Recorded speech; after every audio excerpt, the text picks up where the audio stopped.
Welcome to LBR's new series called Cultivating Creativity.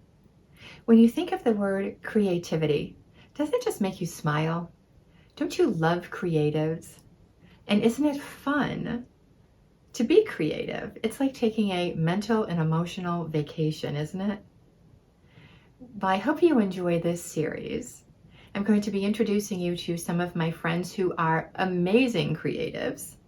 We're going to explore who they are, where they get their talent from, how they express it, and why they express it. And I hope that this not only informs you, but inspires you to tap into your inner creative, because we are all creative and we could all express it in more ways than we do. And why would we do that? It makes us happy, it enhances our joy, and it enhances the joy of the lives around us.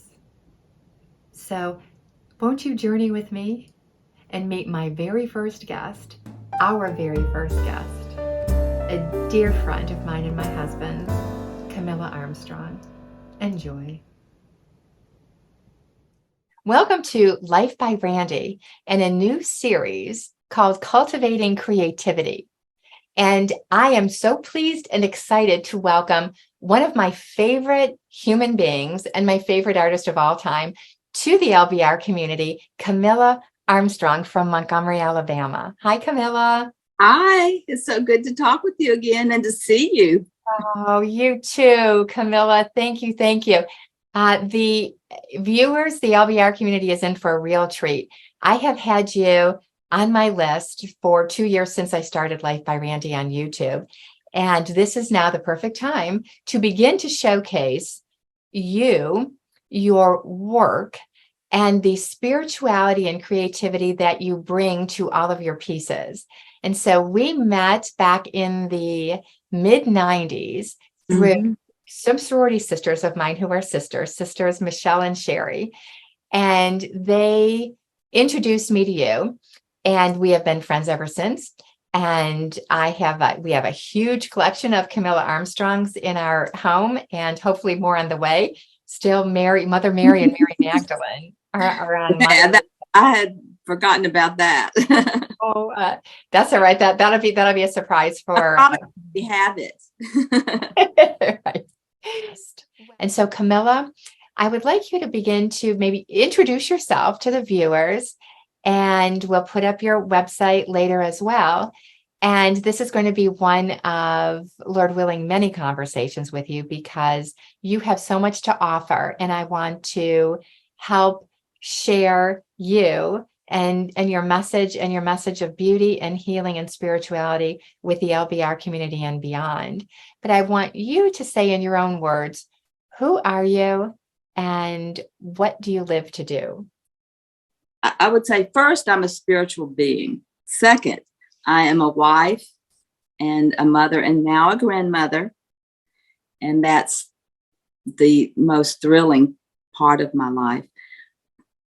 And part of my life that is never leaves me is the creativity and always making things. And it doesn't really even matter. I was trying to clean my car and I started creating little tools to help detail it. So I'm always being creative. It doesn't matter what I'm doing. It's just something who I am. I don't know myself apart from that. And so it's just a second nature. And I think the best part of that is I am so absolutely certain of the gift of that. And so I can always be grateful. It almost seems to be not part of my ego. It just is and lives apart from ego and anything that could taint it. And I'm just so grateful for that because that is not my doing. Camilla, when you went to college because of your love of music, Right. wanted to be a vocalist. I think you wanted to be on Broadway, play piano. And so you didn't even start painting, although that's how you, quote, make a living right now, is largely through your beautiful paintings, although you do other mediums as well. Mhm. So you've always been creative. Mhm. Do you recall a time where you weren't creative? And then how do you describe what that is to be creative? Well, I don't ever remember not being creative.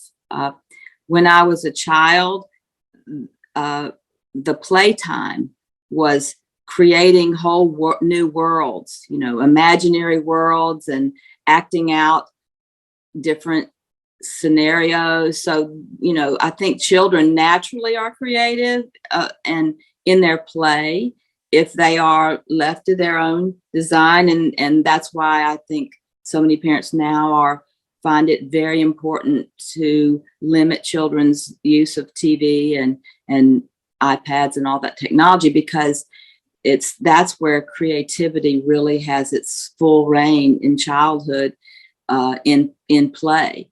'Cause And we describe every year when we get together with Camilla as the Camilla experience. It's an experience unlike anything you will ever do in your life. So not only does Camilla, you have this gracious, warm Southern hospitality, and your husband is also equally as gracious and moves around all the girls in the house and having a great time pouring through all your artwork. But the divine nature that speaks through your work, that actually touches the souls to heal the recipients of the artwork, is unlike anything we have ever witnessed. But it is the Camilla experience. It's so profound to have met you, to experience you, to be in your home, to be in your studio, to be in your courtyard, and to have you allow us to sit with your art, contemplate your art, and to eventually own a piece or more, invite them into our homes. And what it does in our homes is transforming. It's far beyond anything that I can articulate with my words, is that Camilla experience. Well, I really do. I'm honored and humbled by all of those words.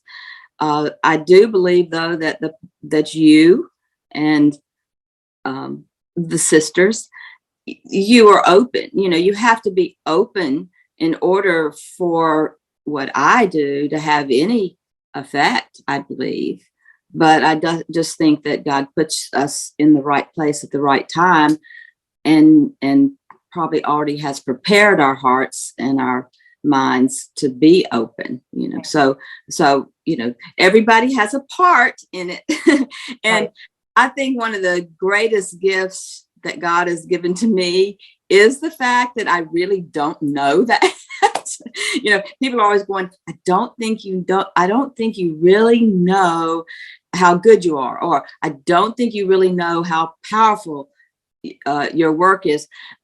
Someone recently called me not a powerhouse, but what a force. That's what she said. I don't know if you know what a huge force you are in the world. And she's right. I don't know. Now, I'm not falsely humble. I am so excited and grateful and joyful that I have these gifts, because it's fun. I love it. It makes me so happy.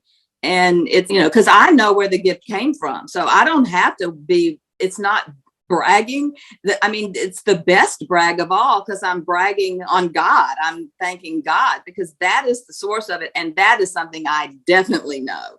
So there is, my ego can get involved in other things in other ways, but in all of this, it's just one huge gift that makes me completely happy, and I know the source of it. So the thing that makes me the happiest is when I get to know that I'm being used by that power that's greater than I am. That's my main source of happiness, or pride. And I guess pride doesn't have to be bad, or being pleased, I guess is the word. Satisfaction, I think, is maybe Yes. what you're looking for. So, And because joy. It when brings me we're joy. walking in our purpose, Mm-hmm. there's a sense of satisfaction there. And Yeah, and I would say being pleased. People just need to be encouraged that they are creative, that they are made in, I don't know if you talk much about God in Yeah, your, but we are made in the image and likeness of God. And who is the great creator? God. So, I mean, we have that creativity is within us, and it's just a matter of,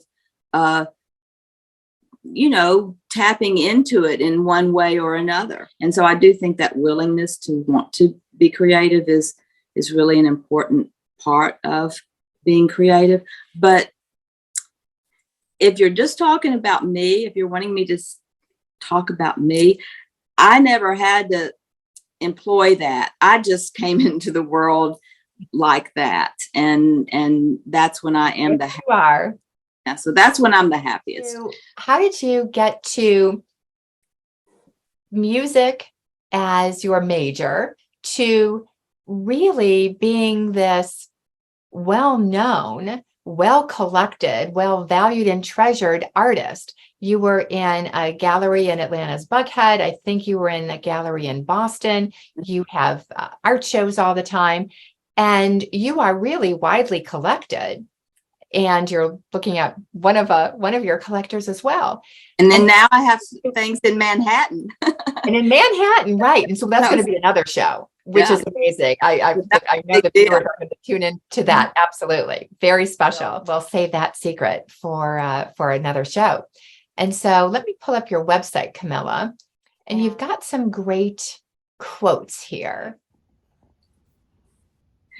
I love this quote by Thomas Merton. Art enables us to find ourselves and lose ourselves at the same time. And I believe that describes what it feels like to be creative and in the midst of your creative process.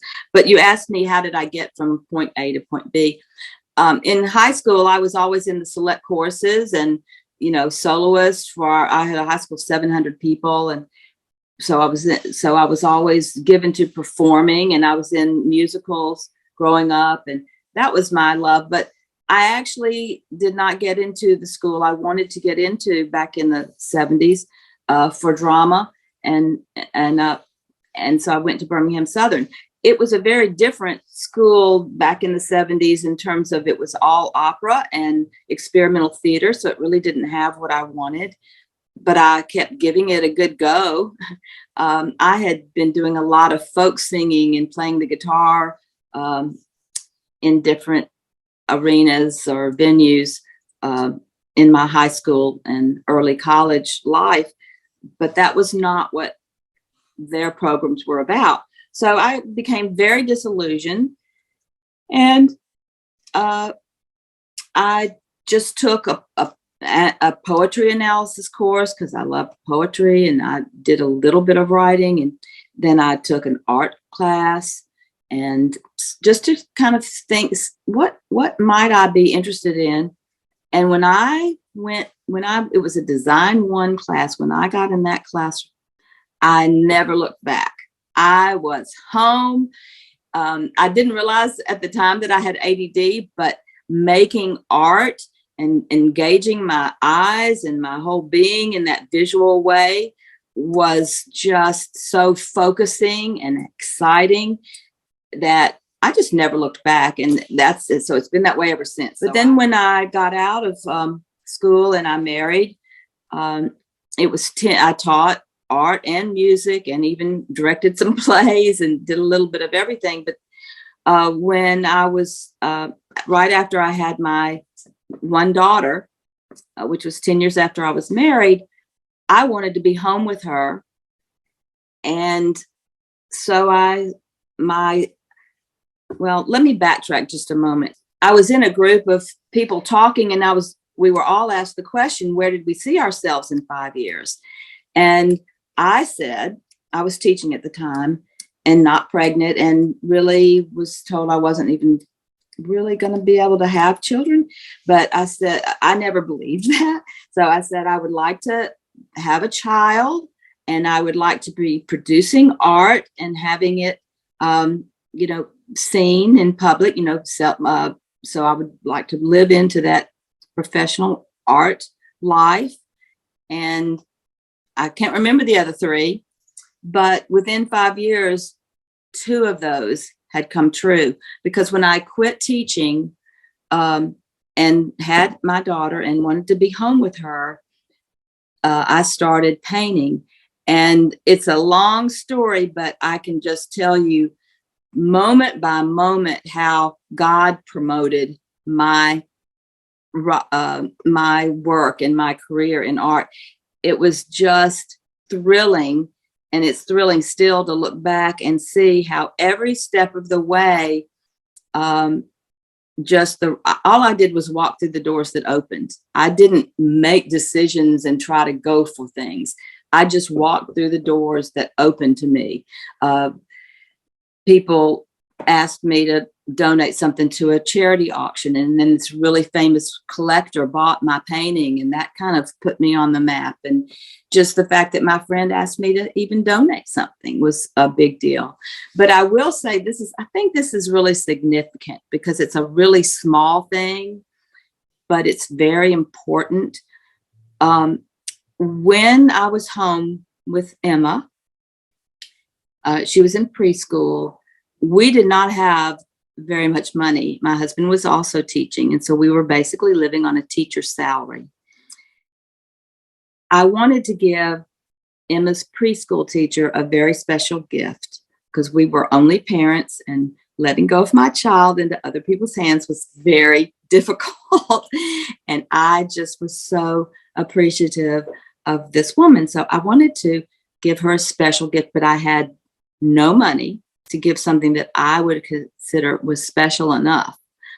And so I painted a little angel for her. And it was the very first angel I had ever painted. And I gave it to her. Well, she, of course, loved it. And she took it up to this little shop that we had in town and showed it to them. And they asked me for more. And so I started painting angels. I never really intended to do that. That was a one-time gift, but I started painting angels, and then they started asking me for more and larger pieces. And I was doing tablescapes, and I call them tablescapes instead of still life, because my early tablescapes were very movement oriented and very colorful. Mm-hmm. And so I started selling my larger work, and then that happened with the auction. I donated something to an auction, and this woman who was quite a collector here in Montgomery bought it, and that helped. So it's really been through the kindness and awareness of friends and relatives that my being touched by God, I guess, to ask me to do this or that has catapulted my career. And it also has been very helpful to have such an absolutely wonderful husband who is supportive of all of this. He could have, he was willing to work as hard as he has in order for me to be able to be home to paint. So I really am so grateful for that. I want to just say this, and I'm not sure why I want to put it in right now, but that the woman who I gave that gift to, she later went into the shop and saw one of my tablescapes, and she said she started shaking all over and that she had to buy it. And this is not something she usually did. She probably went up there to get some cocktail napkins or something, but she said, I saw it and I literally started shaking all over, and I knew that I had to have it. And I think that's kind of what you had talked about, and which I don't actually understand or I don't get to feel that way. But I have heard it. That's the impact of your work. But I've heard that enough that I know that happens, and that is amazing and thrilling to me. If we can talk about when you had the visitation from two angels from the north, otherwise known as Sherry and Michelle, right? Right. Sherry, sorority sisters of mine, and they're biological sisters. And Sherry's husband, retired general in the Air Force, routinely had been stationed in Montgomery, Alabama, Right. with your artwork on their way out of town once. Right. The two sisters flew down and to visit you and to see our connection and how we become lifelong friends. And then I wanted to share with the viewers the art shows that Sister Michelle would host up in Ohio and the profound impact your paintings had on many of those that were at the art shows. I remember one that I'd like to talk about too. The one impact that was another way that I get amazed all the time. I think that's how long have I been doing this? Since 1989. I still get amazed all the time at how nobody could orchestrate the way this path has gone except for something way bigger than me, who I call God. But anyway, so yeah, I actually, as you said, Sherry had lived here, but she didn't have any of my art. But when she left, they were transferred. She realized there was a piece that she wanted and that she remembered seeing. And so she wanted to come down. So I thought, who flies down to buy art? That, like, oh my gosh. Because she was flying just to see me, just to get this piece of art. And she was going to bring her sister. So these women are beautiful, tall, long, dark hair, very tall. They both came. They were dressed all in white. And I swear, I thought they were angels. And yes, they were human caretakers for sure. But it was so funny. So they just showed up and I took them to my studio, and that was when our relationship began. Then they flew me up to Ohio, and I remember I actually shipped all my work there for a big cocktail party. And then the second time they did it, I drove with my work up there in the car, and that's when I stayed with you. And you made my environment so perfect and beautiful. I just remember all the details that you put into that, and it made me so happy. But I do remember, I think this is an important, I'm not sure what is important about this. I will know as soon as I tell the story. But the night of the event, it was kind of hot. And I had not put names on all the art. And because I had actually been finishing some of the art earlier that day. And so I ran around like a crazy person, just picking up the piece and looking at it for just literally a second. And whatever impact it made on me, then I put the name. So I wasn't all spiritual. I hadn't been praying, I wasn't, so I wasn't in a calm, holy state of mind. I was frantic and trying to just get this done before the people arrived. And and I did have a combination of angel paintings, some landscapes, and some still lifes there at that show. So everything's going really well, and I'm selling a lot of art. And then, it's kind of halfway through, and two older women walk up to me, and one of them is just clutching this painting. It's an angel painting, and she's just holding it almost like a person, and you could tell that she just is cherishing it. And so she said, she turned it and she said, "Tell me about this painting." And I thought in my mind, oh my gosh. Number one, I don't even remember painting it.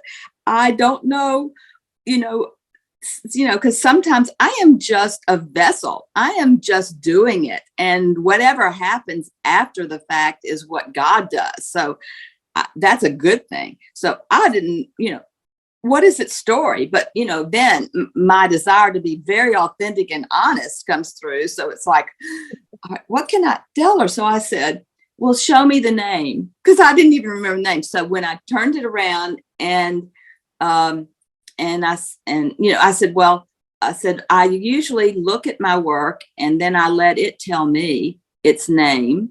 And so that, so what is this one's name? And I got it. And she had not looked at the name. She had just looked at the piece.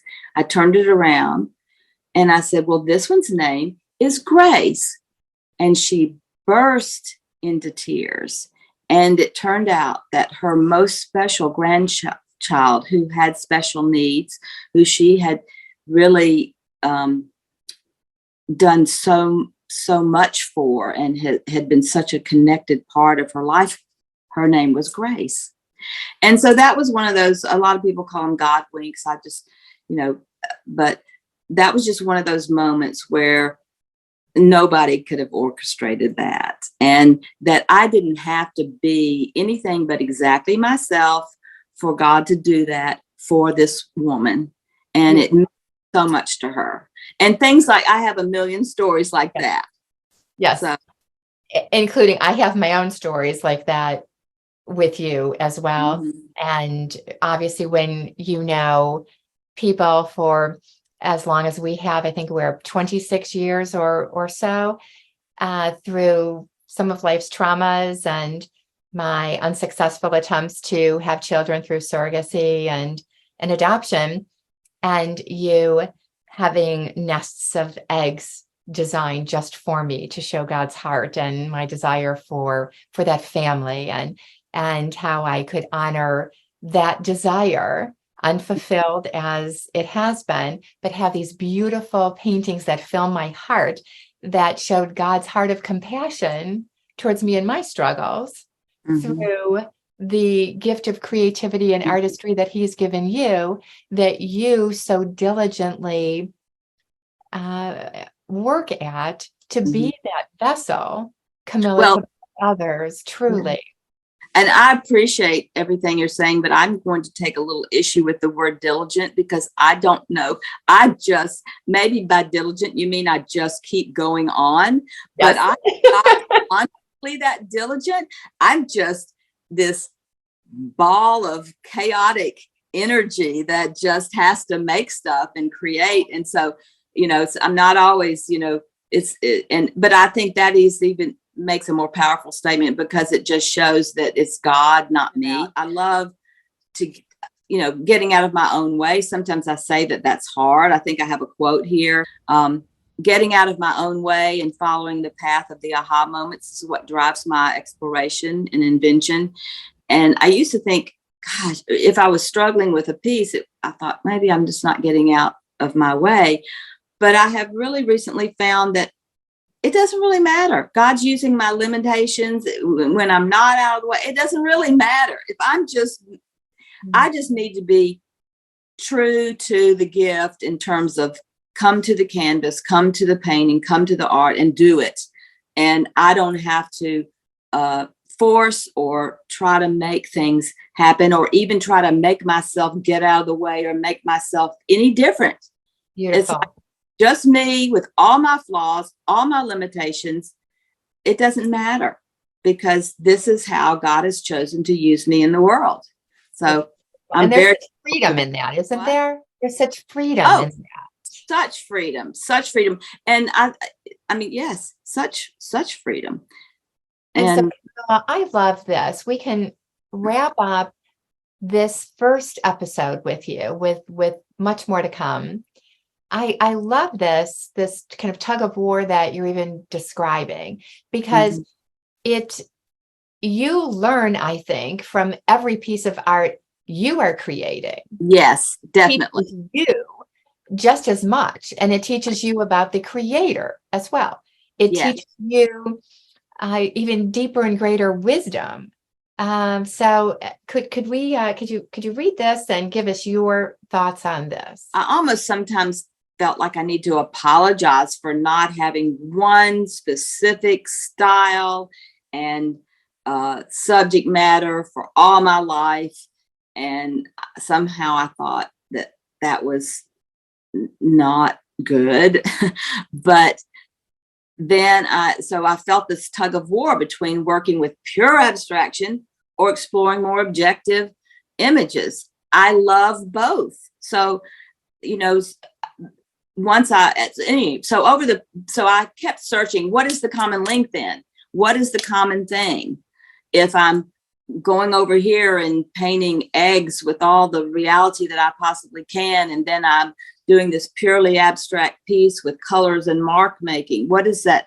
Where is this common thread? So this is what I wrote about that. I said, over the past 35 years, I have come to understand that my desire to express meaning through personal, symbolic, and iconic imagery, and to touch upon what is holy and sacred, still prevails through all of my work. And if it's not prevailing literally, it's prevailing energetically, either in the doing of the piece or in the piece itself.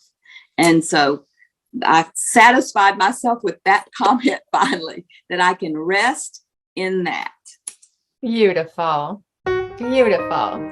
And your creativity is a gift to all of us. It's been a gift to me and my husband personally, and to my sorority sisters and all those who have collected you.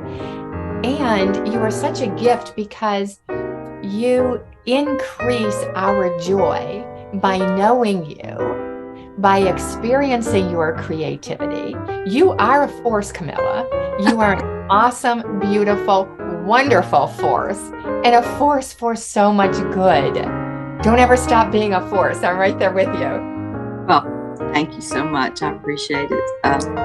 And you are the same for me. You have brought so much joy to me as well.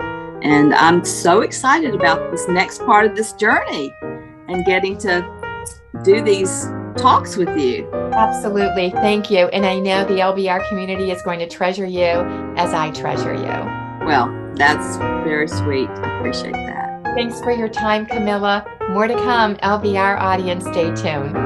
God bless you, Camilla. Thank you. Bye.